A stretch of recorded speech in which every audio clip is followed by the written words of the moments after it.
بسم اللہ الرحمن الرحیم۔ السلام علیکم۔ آپ صلی اللہ علیہ وسلم کی یوں تو بے شمار معجزات ہے، لیکن آج کی ویڈیو میں ہم جس معجزے کا ذکر کریں گے وہ غزوہ احزاب میں پیش آیا۔ غزوہ احزاب، جس کو غزوہ خندق بھی کہا جاتا ہے، اس میں کانے پر ایک معجزے کا ظہور ہوا جو کہ حدیث پاک میں بھی موجود ہے، لہٰذا آپ بھی سن لیجئے۔ حدیث میں ہے، حضرت جابر رضی اللہ عنہ کہتے ہیں، ہم لوگ غزوہ خندق کے دن خندق کھود رہے تھے کہ سخت پتھر نکل آیا۔ صحابہ کرام نبی کریم صلی اللہ علیہ وسلم کی خدمت میں آئے اور عرض کیا کہ کھدائی کی جگہ ایک سخت پتھر نکل آیا ہے۔ آپ صلی اللہ علیہ وسلم نے فرمایا کہ میں خود اتر کر دیکھوں گا۔ چنانچہ آپ فوراً اٹھ کھڑے ہو گئے۔ اس وقت آپ کی شکم مبارک پر پتھر بندھا ہوا تھا اور ہم سبھی لوگ 3 دن سے اس حال میں تھے کہ ہم نے کچھ نہیں کھایا تھا، کوئی چیز چکھی تک نہیں تھی۔ آپ صلی اللہ علیہ وسلم نے کدال ہاتھ میں لیا اور خندق میں اتر کر پتھر پر ایسی ضرب لگائی کہ وہ سخت پتھر ریت کے مانند بکھر گیا۔ حضرت جابر رضی اللہ عنہ کہتے ہیں، اس کے بعد میں وہاں سے اپنے گھر آیا اور اپنی بیوی سے پوچھا کہ کیا تمہارے پاس کھانے کی کوئی چیز ہے؟ میں نے رسول اللہ صلی اللہ علیہ وسلم پر بھوک کا شدید اثر دیکھا ہے۔ یہ سن کر میری بیوی نے تھیلا نکال کر دیا جس میں تقریباً 1 صاع جو تھے اور ہمارے ہاں بکری کا ایک چھوٹا سا بچہ تھا۔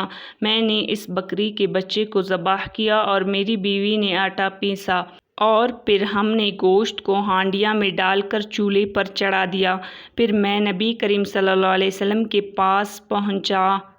آپ سے چپکے سے عرض کیا، یا رسول اللہ، ہم نے بکری کا ایک بچہ ذبح کیا ہے اور میری بیوی نے تقریباً 1 صاع جو پیسے ہے۔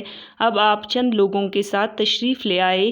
یہ سن کر نبی پاک صلی اللہ علیہ وسلم نے بآواز بلند اعلان کیا کہ خندق والو، چلو، جابر رضی اللہ عنہ نے ہمارے لیے ضیافت کی ہے، یعنی کھانا تیار کیا ہے، جلدی چلو۔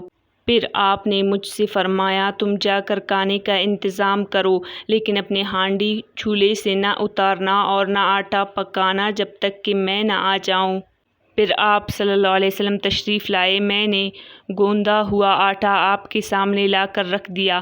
آپ نے اس میں اپنا لعاب دہن ڈال کر برکت کی دعا فرمائی۔ پھر ہانڈی کی طرف بڑھے اور اس میں لعاب دہن ڈال کر برکت کی دعا فرمائی۔ اس کے بعد آپ نے فرمایا کہ روٹی پکانے والی کو بلاؤ تاکہ وہ تمہارے ساتھ روٹی پکا کر دیتی رہے، اور چمچے سے ہانڈی میں سالن نکالتے رہو، لیکن ہانڈی کو چولہے پر رہنے دینا۔ حضرت جابر رضی اللہ عنہ کہتے ہیں کہ اس وقت خندق والے 1000 آدمی تھے اور میں خدا کی قسم کھا کر کہتا ہوں کہ ان سب نے کھایا، لیکن کھانا بچتا رہا۔ جب وہ سب لوگ واپس ہوئے تو ہانڈی اسی طرح چولہے پر پک رہی تھی جیسے کہ پہلی تھی۔ یہ تھا آپ صلی اللہ علیہ وسلم کا معجزہ، جس کی وجہ سے کھانے میں برکت ہو گئی کہ ختم ہونے کا نام ہی نہ لے رہا تھا۔ آج کے لیے اتنا ہی۔ اللہ پاک سے دعا ہے کہ اللہ تعالی ہمیں آپ صلی اللہ علیہ وسلم کی طریقوں پر چلنے کی توفیق عطا فرمائے۔ مزید اس طرح کی اسلامی معلومات کے لیے چینل کو سبسکرائب کریں، ویڈیوز کو ثواب کی نیت سے شیئر کریں۔ اللہ حافظ۔